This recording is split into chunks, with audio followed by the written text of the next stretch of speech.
PJ Wali Kota Banda Aceh, Bakri Siddiq bersama dengan Forkopimda Banda Aceh memimpin operasi pasar dengan menggelar pasar murah seperti yang dipusatkan di kawasan Taman Ratu Sefyatuddin Banda Aceh. Di pasar murah ini ada 5 komoditi yang dijual dengan harga yang telah disubsidi oleh pemerintah kota.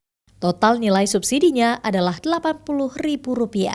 5 komoditi yang telah disubsidi itu beras 10 kg seharga Rp75.000. Minyak goreng 2 liter seharga Rp32.000, gula 2 kg seharga Rp25.000, tepung terigu 1 kg Rp10.000, dan telur 1 papan sebesar Rp38.000.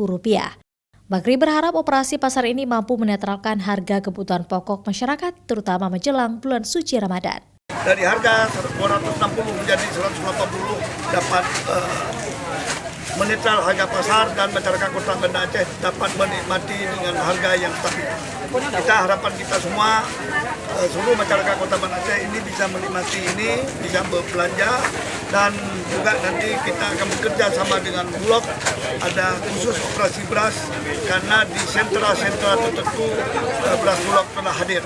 Sementara itu, warga mengaku operasi pasar murah ini membantu mereka dalam mendapatkan harga kebutuhan yang terjangkau, terutama dalam menghadapi bulan puasa mendatang, karena selisih harga yang diberikan membantu masyarakat prasejahtera.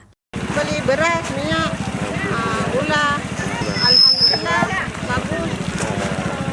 Minta ada lagi. Operasi pasar murah selain dapat menstabilkan harga kebutuhan pokok, juga merupakan upaya pemerintah dalam pengendalian laju inflasi Kota Banda Aceh. Mustajab, Kompas TV, Banda Aceh.